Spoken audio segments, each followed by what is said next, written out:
Right then, people, we're back inside the building. Just gone 18 minutes past 9 here on Trickstar Radio. Thank you for joining us this morning. We are live on the line with the one and only Kromestar. It's been a wicked start to the week. Been good to chat about, obviously, the sort of past and more sort of like how your sound's developed over the years. But now I want to kind of dive into a couple of different topics. The first of which, obviously, with that tune there being a vocal tune, and we've just been looking at a picture of the vinyl. It does look absolutely crazy. I want to kind of dive into more sort of vocals with yourself, because I feel kind of over the years with the Kromestar sound, it's never really been about vocalists as much. It's always been about more the instrumental side of things. Is there a reason for that? To be honest, I love working with vocalists. I've worked with vocalists in the past with my grime stuff, but I don't even think they ever come out. But I've done work with vocalists. But I've always been an artist where I don't know. Like, I always think to myself, like, sometimes I put the word out there, like, there's any vocalists out there that are willing to jump on dubstep, and I think that, I don't know if it's a thing of me being paranoid, that, you know what I'm saying, like, I don't know, I always think that vocalists, they won't feel to jump on a dubstep tune. Yeah, no, I feel that. You know what I'm saying? Yeah, no, I feel that. I feel it's almost like a weird in-between ground to an extent. Yeah. Don't get me wrong, I've got something in the pipeline with N-Type.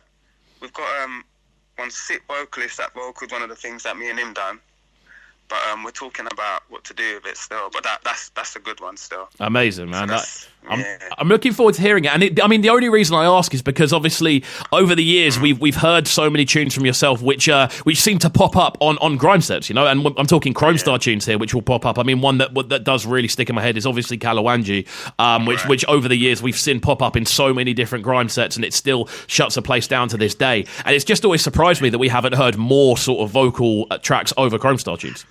Yeah. Hey, it's that. Yeah, it's that, man. It's an unusual one. Okay, cool. So moving forward then, as I was saying, I like to have a little scoot through people's Instagrams before they come onto the show to kind of look at like what they're working on and where they've been and stuff. So I did notice on yours that there were a couple of previews for an upcoming tape that you've got on the way. So talk me through this. Like, what is on the way for yourself? I'm working on I'm working on. It's nearly done, but dropping. I've done like a Dubstep series. Okay. I put one out. Two came out. I think this year. It came out beginning of this year. And I'm ready to drop Dubstep 3. I just want it to sound good before I put it out. I want it to sound more different to the second one. So yeah, that one's gonna be dropping. What else have I got going? I've got a few things in the pipeline with a couple other guys. But me personally, in regards to vinyl and stuff, I ain't got anything planned. Okay, is that because of the sort of lockdown situation, or is that just a case of you not being kind of happy with anything enough to kind of put it through yet? Yeah, I think that getting too technical with music is one of the problems that I'm having. I'm getting a bit too technical. Do you know what I mean? So it's kind of it's not a problem. It's just that it's like a learning stage for me as well. Definitely. Do you know what I mean? I definitely feel throughout different producers' careers as well, there are these kind of points where you almost feel you're almost taking in too much kind of technical information, and with that, and people go through it at different stages, and multiple times. Often, I find it will be a case of like trying to focus in on a very specific element of production, and that because you're almost not obsessing, but kind of like focusing in so much on the production element, the process does seem to slow. Yeah, definitely. That's the one. It's been happening. Some of them are getting wrapped up. I just need to sit down with the team and just get it all out there now. Do you know what I mean? Definitely. Yeah, that's one of the problems right now. I mean, even with that though, as you said, you have still been putting music together. As you said, there's like 30-40 bits in the pipeline. And obviously, with yourself, you are someone who does release not super often, but there's regular releases dropping from yourself. And obviously, I see them pop up on the Juno store and stuff, and I'm always keen to review them when I do see those names pop up. So kind of with that, then, where do you want to see your sound go throughout the rest of 2020 and beyond? Because obviously, you've spoken a bit about kind of going to a more kind of organic sound. Is that something you're kind of really pushing forward with? Yeah, definitely. More kind of like more beatless kind of stuff. Just more ambient kind of music, if you know what I mean. Yeah. Like almost as close as like movie scores and stuff like that, music like that. I enjoy doing that all day long, man. Definitely, you know what I mean? man. And sorry, Karen. No, I'm just saying. I was gonna say. I'm just trying to. I'm worming in. I'm not worming. I'm trying to slowly blend it in to the masses. Do you know what I mean? Rather than just dropping it like that. Do you know? Does that make sense? Yeah, no, that does, man. That does. And what I was going to say is, I feel, especially with the more kind of emotive, or almost kind of melodic sounds we do here from Kromestar Productions, I feel the kind of tonality to a lot of that does fit music scores a lot of the time. Right. So is that something you'd say you'd been kind of working towards for a while? Yeah, definitely. Yeah, I mean, the majority of the stuff that I've written is that kind of stuff. It's not really beats. It's been like, I don't know, like 8-minute pieces, stuff like that, like just story pieces and stuff.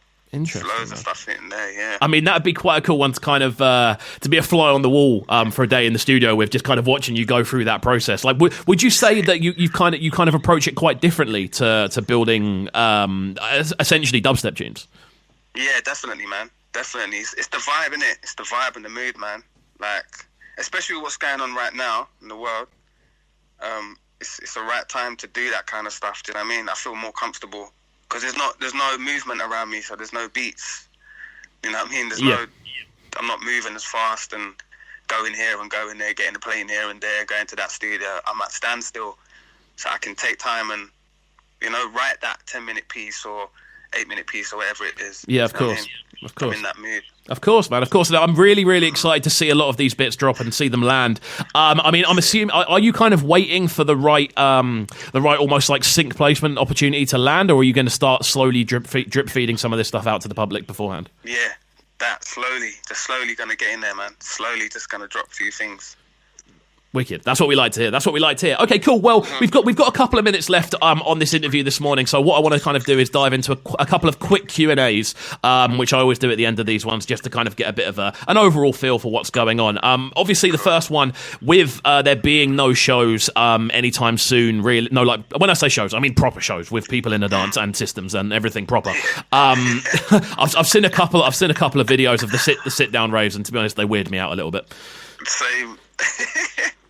It's just very unusual. I mean, is that something you'd consider doing, or would you rather kind of wait until the dances are actually back? I'd do it still. If it still runs the same way as going to a rave and doing it at a rave, then yeah, I would do it. Do you know what I mean? But I don't know. It would probably trip me out as well. Yeah. But then again, it's like doing a live stream. You know, I've done a few live streams. That's a good point, actually. I never really thought of comparing the two, but they are quite similar in that sort of respect.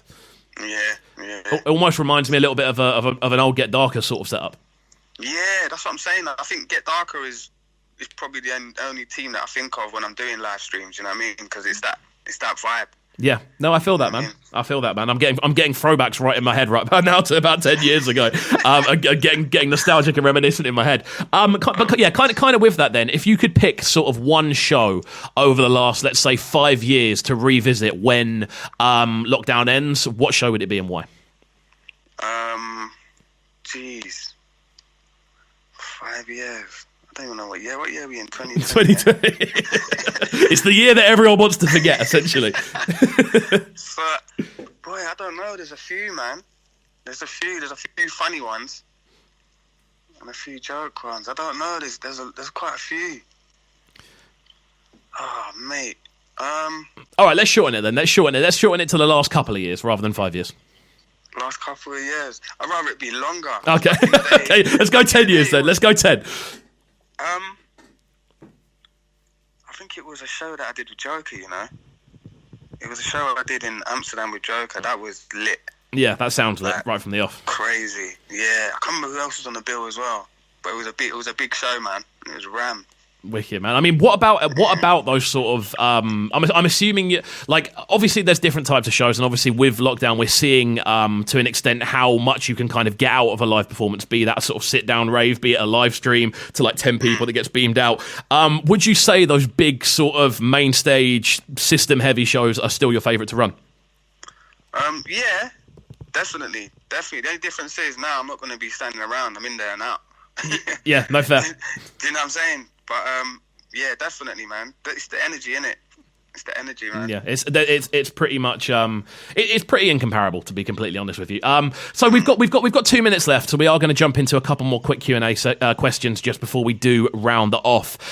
First one I'm going to ask, because I always forget to ask it at the end of these interviews. What are the best social media tags for people to get hold of you on what platforms? Social media tags. What's that hashtag thing, innit? Oh no, as in your app, as in your URL. My what? As in your at. Oh, is it my app? Yeah. Oh, my Instagram's at Kromestar7. I think my Twitter's at Kromestar7 as well. I think it's just only them two, man. Yeah, I'm just looking at your Twitter now. Yeah, it's Kromestar7 on both. So there we go. Dude, I've got to say, it's been an absolute pleasure having you on this morning. Thank you for getting up nice and early and kicking us off. Safe, man. Thanks for having me, bro. No worries at all. Just before we finish off, we are going to get into this track from Young Saber. This one featuring Drillmaster, and it goes by the name of IC3. Now, this is the third track you sent over for today's listing. So, talk to me about this one. Why is it on the listing for today? Young Saber's a good mate of mine, man. It's like my brother. I've known him since, we used to make grime and that back in the day. And Drill Minister, yeah, he's a sick drill artist. I rate him, definitely. And the tune's just vibes, man. The tune's proper vibes. Wicked. Proper vibes. Wicked, man. Well, we're going to get into this one now. It's just gone 29 minutes past 9 here on Trickstar Radio. Kromestar, before we finish up, what is the single next thing we can look forward to from yourself? Noise. Just bare noise. Bare noise. Okay, perfect. Bare noise, bro. There we go. What a way to round off then. We're going to get into this one now, people. Don't go anywhere. Keep it locked. We are live on Trickstar Radio. And do remember, you can listen back to this interview via the Trickstar Radio app, which is available on the App Store, or you can listen back via the podcast, which is available on Spotify, Apple Music, and SoundCloud, or via the YouTube channel. If you are locked in via one of them, lock in via a different one the next time around. Do make sure you are getting involved. Just coming up to 9:30 here on Trickstar. Don't go anywhere. It's Breakfast with COVID.